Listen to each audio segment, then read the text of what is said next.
All right. Hello, everybody. Welcome back. So, in this video, we're going to talk about a super fun topic. And it's one that is necessary to talk about, especially in English 101. And it's one, again, like the sort of idea of building houses that I don't feel like we actually address. So, the topic for this video is plagiarism. So, what is plagiarism? And I think that more often than not, we simply assume that you all, as students, know what plagiarism is. But if I were to ask how many of you have had some sort of class, discussion, reading, something pertaining to plagiarism in the past, the answer is usually very few students. And I think that that's interesting because we're expecting you not to do something, but we're not telling you what that thing is. So we're going to dive into it a little bit here. So let's start by just looking at the college definition. Now, I know that all of you have probably read and reread and highlighted and dog-eared your copy of the Student Conduct Handbook. Yes, it exists. It's a real thing. But we'll look at the definition. So according to Shoreline, plagiarism includes taking one and using as one's own without proper attribution the ideas, writings, or work of another person in completing an academic assignment.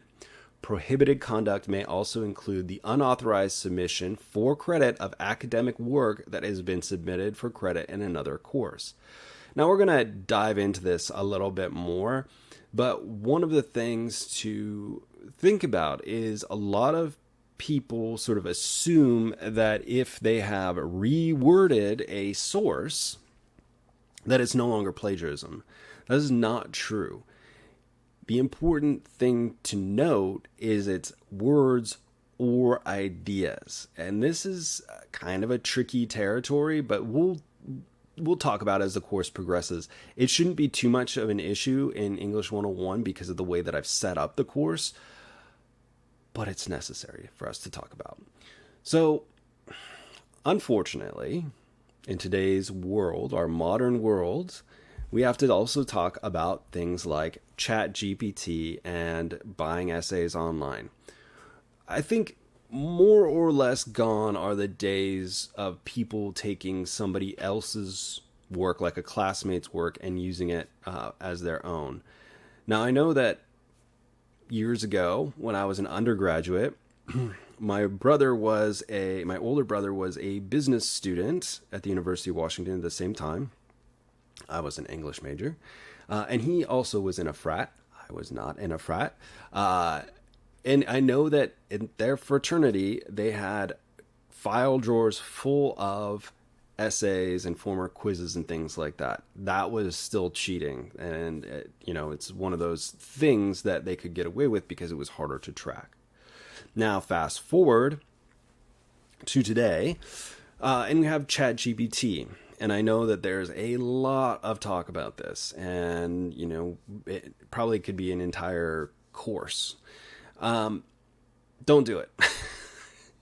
There are many reasons why, one of which is the old saw that you're only cheating yourself, because you're not actually getting the exercise, right? You're not doing the work. But also, I do count it as plagiarism. So I have caught students using ChatGPT in the past. I'm not going to explain why. If you're interested, we can talk about it. The funny thing is, these students that I have caught using ChatGPT, I have sent an email and said something along the lines of, I believe that you have used artificial intelligence to write this essay, which is a form of plagiarism. However, I have graded it as I usually would. And if you have any questions, we can discuss it further. Every ChatGPT essay that I have graded, to my knowledge, that I've discovered, has been a C or lower paper. Meaning that most students would get a better grade just doing the work. And I've scaffolded things in such a way that you should be able to do that. You should be able to write an essay successfully. Now, I'm also aware that there are places where people can buy essays online. Don't do that either. Same reason. And I have caught students doing this as well. The most interesting way I've caught students buying an essay online, well, two little anecdotes. One is, it was a very unique assignment to a class I was teaching. And what came up first when I did my search was my assignment description on one of these pay for an essay assignments. So somebody had uploaded my assignment to this page and then paid money for somebody else to complete the assignment. The other one is I found a student who I guess hadn't purchased an essay online, but they had copied an essay. It was for an English 101 class from one of the websites online. And they had changed about every third or fourth word using the thesaurus function on their computer. And when I caught them, they just said, "How did you catch me?" And I thought it was pretty obvious at that point. Okay, enough said about that. So we know what it is. We know to avoid ChatGPT and buying an essay online. And I will say that there's a difference between people doing plagiarism intentionally and unintentionally. So let's talk briefly about who plagiarizes. So if you were to think about this for a second, who would you think plagiarizes the most? Who even does such a criminal act as plagiarizing? I think mostly we think students. I don't think we generally think of famous academics, politicians, writers plagiarizing. There are, of course, some high-profile cases. One of which is this guy, Bob Caslin, from the University of South Carolina. He was giving a commencement speech a number of years ago, and people listening to the commencement speech realized parts of it sounded very, very familiar. And if I remember correctly, Caslin had plagiarized from a very famous commencement speech by Rear Admiral Stanley McRaven, I think is his name. It talks about, do simple things, make your bed, etc. Bob Caslin was later asked to resign from his job as president of a major university. So not a good precedent to set. And it does happen, right? And his reason was, I felt pressure and so on and so forth. Now I'm going to go through a couple other ones. I'll go through a couple specifics and then we'll skim through a couple.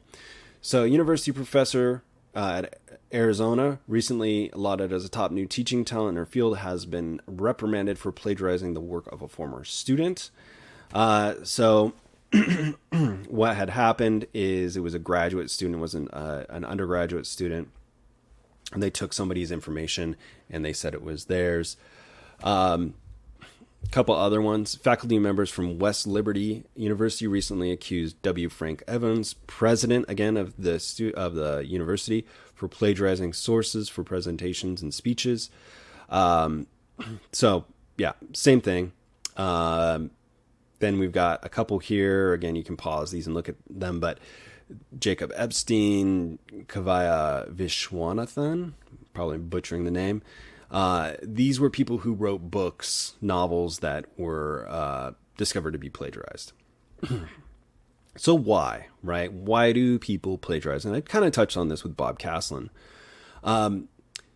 In general, I just realized my slides are out of order. I'm missing a slide. More often than not, the reason that people plagiarize is, number one, I think, they didn't realize what they were doing was plagiarism. Number two, there was a time crunch. They didn't feel like they had enough time to do the job. Laziness would be the third one. People run out of time. Maybe they are overbooked. Whatever the reason is, they didn't actually get to the essay, so they're plagiarizing to get something in. And I think the fourth one, which we don't talk about very often, is lack of confidence. Is that people are not confident in their ability to write something good or come up with new original thoughts. I think that we can address all of those this quarter. But just know that, first of all, conditional or intentional and unintentional plagiarism. If you meant to do it, you knew you were doing it, that's one thing. If you didn't realize you were doing it, and I'd say we were probably all guilty at some point of plagiarizing in some way, shape, or form. If you didn't realize you were doing it, now is the time to understand what it is, understand how to avoid it. And that's what we'll talk about more when we talk about citations. All right, so I'll go ahead and end the video here. If you have questions, comments, concerns, jokes, memes, or recipes, please let me know. Otherwise, I'll talk to you all later.